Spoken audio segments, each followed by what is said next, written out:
ನಮಸ್ಕಾರ ಎಲ್ರಿಗೂ welcome back to my channel. ನಾನಿವತ್ತು ನಿಮಗೆ ಹೋಟೆಲ್ನಲ್ಲಿ ಸಿಗುವ ಪಲಾವ್ಗಿಂತನೂ ತುಂಬಾ ರುಚಿಯಾಗಿ ವೆಜಿಟೇಬಲ್ ಪಲಾವ್ನ ಮನೇಲೇ ಹೇಗೆ ಮಾಡ್ಕೊಳ್ಳೋದು ಅಂತ ವಿಡಿಯೋನ ಶೇರ್ ಮಾಡ್ಕೊಳ್ತಾ ಇದ್ದೀನಿ. ನೀವು ಒಂದ್ಸಲ ಈ ರೀತಿಯಾಗಿ ಟ್ರೈ ಮಾಡಿ ನೋಡಿ. ರೆಸಿಪಿ ಅಂತೂ ತುಂಬಾ ಟೇಸ್ಟಿಯಾಗಿ ಬರುತ್ತೆ. ನೀವು ಇನ್ನು ಮುಂದೆ ಯಾವಾಗಲೂ ಇದೇ ರೀತಿ ಈ ರೆಸಿಪಿನ ಮಾಡೋದಕ್ಕೆ ಟ್ರೈ ಮಾಡ್ತೀರಾ. ಈಗ ತಡ ಮಾಡದೆ ಈ ರೆಸಿಪಿನ ಹೇಗೆ ಮಾಡ್ಕೊಳ್ಳೋದು ಅಂತ ನೋಡೋಣ. ಮೊದಲಿಗೆ ಒಂದು ಮಿಕ್ಸಿಂಗ್ ಬೌಲ್ಗೆ 1 ಗ್ಲಾಸಷ್ಟು ರೈಸನ್ನು ತೆಗೆದುಕೊಂಡು 2-3 ಸಲ ಚೆನ್ನಾಗಿ ವಾಶ್ ಮಾಡಿ ಒಂದು 20 ನಿಮಿಷ ನೆನೆಸಿಟ್ಕೊಳ್ಳೋಣ.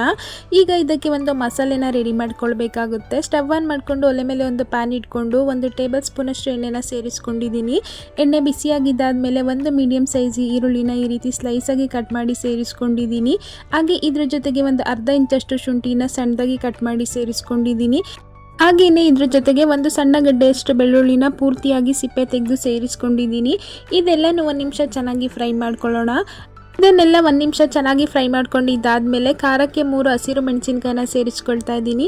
ಹಾಗೆ ಒಂದು 2 ಸಣ್ಣ ಪೀಸಷ್ಟು ಚಕ್ಕೆ, ಒಂದು 5 ಲವಂಗ, ಹಾಗೆ ಒಂದು ಅರ್ಧ ಟೀ ಸ್ಪೂನಷ್ಟು ಸೋಂಪು ಕಾಳನ್ನು ಕೂಡ ಸೇರಿಸ್ಕೊಂಡು ಈ ರೀತಿ ಚೆನ್ನಾಗಿ ಮಿಕ್ಸ್ ಮಾಡ್ಕೊಳ್ತಾ ಫ್ರೈ ಮಾಡ್ಕೊಳ್ಳೋಣ.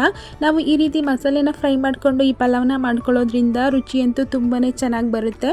ಹಾಗೆ ಇದ್ರ ಜೊತೆಗೆ ಒಂದು 2 ಟೇಬಲ್ ಸ್ಪೂನಷ್ಟು ತೆಂಗಿನಕಾಯಿ ಪೀಸ್ಗಳನ್ನ ಸೇರಿಸ್ಕೊಳ್ತಾ ಇದ್ದೀನಿ. ನಿಮಗೆ ಇಷ್ಟ ಇಲ್ಲ ಸ್ಕಿಪ್ ಮಾಡ್ಬೋದು, ಇದ್ರೆ ಸೇರಿಸ್ಕೊಳ್ಳಿ, ತುಂಬಾ ರುಚಿಯಾಗಿರುತ್ತೆ. ಈಗ ಇದನ್ನೆಲ್ಲ ಚೆನ್ನಾಗಿ ಮಿಕ್ಸ್ ಮಾಡ್ಕೊಂಡಿದ್ದಾದಮೇಲೆ ಇದ್ರ ಜೊತೆಗೇನೆ ಒಂದು ಅರ್ಧ ಹಿಡಿಯಷ್ಟು ಪುದೀನ ಸೊಪ್ಪನ್ನು ಸೇರಿಸ್ಕೊಂಡಿದ್ದೀನಿ. ಹಾಗೆ 1 ಹಿಡಿಯಷ್ಟು ಕೊತ್ತಂಬರಿ ಸೊಪ್ಪನ್ನು ಕೂಡ ಸೇರಿಸ್ಕೊಂಡು ಚೆನ್ನಾಗಿ ಮಿಕ್ಸ್ ಮಾಡ್ಕೊಳ್ಳೋಣ.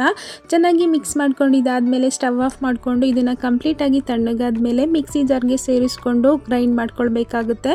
ಯಾರಾದರೂ ಹೊಸದಾಗಿ ನಮ್ಮ ವಿಡಿಯೋನ ನೋಡ್ತಾ ಇದ್ದರೆ ನಮ್ಮ ಚಾನಲ್ನ ಸಬ್ಸ್ಕ್ರೈಬ್ ಮಾಡಿಕೊಂಡು ಸಪೋರ್ಟ್ ಮಾಡಿ. ಈಗ ಎಲ್ಲನೂ ಮಿಕ್ಸಿ ಜಾರ್ಗೆ ಟ್ರಾನ್ಸ್ಫರ್ ಮಾಡ್ಕೊಂಡಿದ್ದಾಗಿದೆ. ಇದ್ರ ಜೊತೆಗೆ ಸ್ವಲ್ಪನೇ ನೀರು ಹಾಕ್ಕೊಂಡು ಚೆನ್ನಾಗಿ ಗ್ರೈಂಡ್ ಮಾಡ್ಕೊಳ್ಳೋಣ. ಗ್ರೈಂಡ್ ಮಾಡ್ಕೊಂಡಿದ್ದಾದಮೇಲೆ ಪಕ್ಕಕ್ಕೆ ಎತ್ತಿಟ್ಕೊಂಡು ಸ್ಟವ್ ಆನ್ ಮಾಡಿಕೊಂಡು ಕುಕ್ಕರ್ನ ಒಲೆ ಮೇಲೆ ಇಟ್ಕೊಂಡಿದ್ದೀನಿ. ಕುಕ್ಕರ್ಗೆ ಒಂದು 4-5 ಟೇಬಲ್ ಸ್ಪೂನಷ್ಟು ಎಣ್ಣೆನ ಸೇರಿಸ್ಕೊಂಡಿದ್ದೀನಿ. ನೀವು ಸ್ವಲ್ಪ ತುಪ್ಪನೂ ಕೂಡ ಬಳಸ್ಕೊಳ್ಬೋದು. ಎಣ್ಣೆ ಬಿಸಿಯಾಗಿದ್ದಾದಮೇಲೆ ಪಲಾವ್ ಸ್ಪೈಸಸ್ನ ಸೇರಿಸ್ಕೊಂಡಿದ್ದೀನಿ. ಹಾಗೆ ಇದೆಲ್ಲ ಫ್ರೈ ಆಗಿದ್ದಾದಮೇಲೆ ಮೊದಲೇ ಗ್ರೈಂಡ್ ಮಾಡಿ ಇಟ್ಕೊಂಡಿರುವಂತಹ ಮಸಾಲ ಪೇಸ್ಟನ್ನು ಕೂಡ ಸೇರಿಸ್ಕೊಳ್ತಾ ಇದ್ದೀನಿ. ನಾವು ಈ ಮಸಾಲೆ ಎಲ್ಲ ಮೊದಲೇ ಫ್ರೈ ಮಾಡಿಕೊಂಡು ರುಬ್ಕೊಂಡಿರೋದ್ರಿಂದ ಜಾಸ್ತಿ ಹೊತ್ತು ಫ್ರೈ ಮಾಡ್ಕೊಳ್ಳುವಂತಹ ಅವಶ್ಯಕತೆ ಇಲ್ಲ. ಈಗ ಇದ್ರ ಜೊತೆಗೇನೆ 1 ಟೀ ಸ್ಪೂನಷ್ಟು ಧನಿಯಾ ಪುಡಿನ ಸೇರಿಸ್ಕೊಳ್ತಾ ಇದ್ದೀನಿ. ಹಾಗೆ 1 ಚಿಟಿಕೆಯಷ್ಟು ಅರಿಶಿನ ಪುಡಿನ ಸೇರಿಸ್ಕೊಂಡು ಚೆನ್ನಾಗಿ ಮಿಕ್ಸ್ ಮಾಡಿಕೊಂಡು ಸುತ್ತ ಆಯಿಲ್ ರಿಲೀಸ್ ಆಗೋವರೆಗೂ ಚೆನ್ನಾಗಿ ಕುಕ್ ಮಾಡಿಕೊಂಡ್ರೆ ಆಗುತ್ತೆ. ಈಗ ನೀವು ನೋಡ್ತಾ ಇರ್ಬೋದು, ಸುತ್ತ ಚೆನ್ನಾಗಿ ಆಯಿಲ್ ಎಲ್ಲ ರಿಲೀಸ್ ಆಗಿ ಮಸಾಲೆ ಕುಕ್ ಆಗಿದೆ. ಈ ಟೈಮಲ್ಲಿ ನಾನು ಇದಕ್ಕೆ ಫ್ರೆಶ್ ಆಗಿರುವಂತಹ 1 ಕಪ್ ಅಷ್ಟು ಬೀನ್ಸನ್ನು ಸೇರಿಸ್ಕೊಂಡಿದ್ದೀನಿ. ಹಾಗೆ ಅರ್ಧ ಕಪ್ ಅಷ್ಟು ಕ್ಯಾರೆಟನ್ನು ಸೇರಿಸ್ಕೊಳ್ತಾ ಇದ್ದೀನಿ. ಹಾಗೆ ಒಂದು 1/4 ಕಪ್ ಅಷ್ಟು ಆಲೂಗಡ್ಡೆನ ಸೇರಿಸ್ಕೊಂಡಿದ್ದೀನಿ. ಹಾಗೆ ಅರ್ಧ ಕಪ್ ಅಷ್ಟು ನೆನೆಸಿಟ್ಕೊಂಡಿರುವಂತಹ ಬಟಾಣಿನ ಸೇರಿಸ್ಕೊಂಡು ಈ ಮಸಾಲೆ ಜೊತೆ 1-2 ನಿಮಿಷ ಚೆನ್ನಾಗಿ ಫ್ರೈ ಮಾಡ್ಕೊಳ್ಳೋಣ. ಯಾವಾಗಲೂ ಒಂದೇ ಥರ ಪಲಾವ್ನ ಮಾಡ್ತಾಯಿದ್ರೆ ಒಂದ್ಸಲ ಈ ರೀತಿಯಾಗಿ ಟ್ರೈ ಮಾಡಿ ನೋಡಿ. ಈಗ ತರಕಾರಿಗಳೆಲ್ಲ ಚೆನ್ನಾಗಿ ಫ್ರೈ ಆಗಿದ್ದಾಗಿದೆ. ಇವಾಗ ಇದ್ರ ಜೊತೆಗೆ 1/4 ಗ್ಲಾಸಷ್ಟು ನೀರನ್ನು ಸೇರಿಸ್ಕೊಳ್ತಾ ಇದ್ದೀನಿ. ನಾನಿಲ್ಲಿ ರೈಸನ್ನು ನೆನೆಸಿಟ್ಕೊಂಡಿರೋದ್ರಿಂದ 1/4 ಗ್ಲಾಸಷ್ಟು ನೀರನ್ನು ಕಡಿಮೆ ಸೇರಿಸ್ಕೊಳ್ತಾ ಇದ್ದೀನಿ. ಈಗ ಇದನ್ನು ಚೆನ್ನಾಗಿ ಬಾಯ್ಲ್ ಆಗೋದಕ್ಕೆ ಬಿಡೋಣ. ನೀವು ಇವಾಗ ನೋಡ್ತಾ ಇರ್ಬೋದು, ಈ ವಾಟರ್ ಚೆನ್ನಾಗಿ ಬಾಯ್ಲ್ ಆಗ್ತಾ ಇದೆ. ಇವಾಗ ನಾವು ಮೊದಲೇ ನೆನೆಸಿಟ್ಕೊಂಡಿರುವಂಥ ಅಕ್ಕಿನ ನೀರನ್ನು ಡ್ರೈನ್ ಮಾಡಿಕೊಂಡು ಸೇರಿಸ್ಕೊಳ್ತಾ ಇದ್ದೀನಿ. ಹಾಗೆ ರುಚಿಗೆ ತಕ್ಕಷ್ಟು ಉಪ್ಪನ್ನು ಕೂಡ ಸೇರಿಸ್ಕೊಂಡು ಒಂದ್ಸಲ ಚೆನ್ನಾಗಿ ಮಿಕ್ಸ್ ಮಾಡ್ಕೊಳ್ಳೋಣ. ಖಂಡಿತವಾಗ್ಲೂ ಈ ರೆಸಿಪಿನ ನೀವು ಒಂದ್ಸಲನಾದರೂ ಟ್ರೈ ಮಾಡಿ ನೋಡಿ, ರುಚಿಯಂತೂ ತುಂಬಾ ಚೆನ್ನಾಗಿರುತ್ತೆ.